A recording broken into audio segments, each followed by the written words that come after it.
Who are you calling so small a snail would eat me? So minuscule that I can't carry the clothes on my back, so tiny whiny that babies are taller than me, pipsqueak that munchkins would laugh at because of how little I am? So I just recently started to get into some anime shows after years of calling people weebs. I now understand that the ability to call people weebs does not magically disappear when you start watching anime, and so I get the best of both worlds. Anyway, so we start the show in Nazi Hogwarts land, where there's this thing called alchemy, which is just changing things to other things with satanic rituals. There's this kid Ed and his little brother Al, and their mom dies, so Ed tries to raise her from the dead. He ends up making a Wendigo and making his brother disappear and his leg disappear. So he screams really loud at the universe to trade his arm for his brother's soul bound to a suit of armor, and that works for some reason. So now we got a sentient suit of armor, Al, and his brother Ed, or should I say, half-brother, because he's half.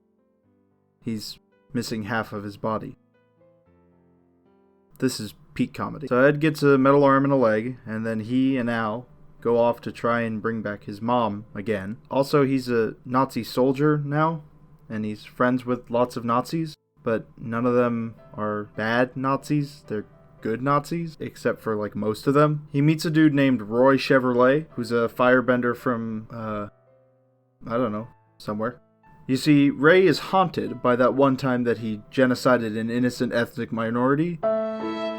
But you gotta do what you gotta do, I guess. He's also got this friend named Maze Hughes, and then he doesn't anymore. So it turns out, Rai sucks at his job because there are still a lot of those ethnic minorities still alive. And one of them is pissed because if you're going to do a job, you might as well do a good job. So this guy, his name is Scar, because he has a scar, goes around killing like every Nazi, even if they're good Nazis. Oh, also this guy's the bad guy, if you couldn't tell, by the way he kills Nazis. Anyway, so the two brothers tour the country looking for this magical item called the Philosopher's Stone, which can theoretically out-magic the magic system by being more magic. Oh, and also it's made of like thousands of human souls. They briefly live with this little girl and her father and a dog. Turns out the father's fucking crazy and turns his girl into the dog for like $100. So Ed and Al leave because that's kind of whack. We're introduced to the big bad evil guys, and it's these things called homunculi, and they're basically the embodiment of the 7 deadly sins. So you got greed, you got gluttony, you got frequent masturbation, you got saying the gamer word, you got penis envy, you got playing mobile games and calling yourself a gamer, and finally, Bradipus variegatus. So some stuff happens, some people die. And then we discover the biggest, baddest, evilest guy is actually a girl, and her name is Dante, like the Inferno, because like the levels of hell in that poem. This is peak character naming. Anyway, she knows Ed and Al's dad, Hollandaise, and we get to see them interact for about 3 minutes before he gets fucking banished to the Shadow Realm. And then all the pieces come together. Ed's like, "Oh no, the Philosopher's Stone is made of people." And Dante is like, "Yeah, but people are also made of people, so that's fucked up. And everyone is fucked up." And then Al's like, "Not me, because I'm a suit of armor." And then he punches the shit out of her. But then Dante kills Ed.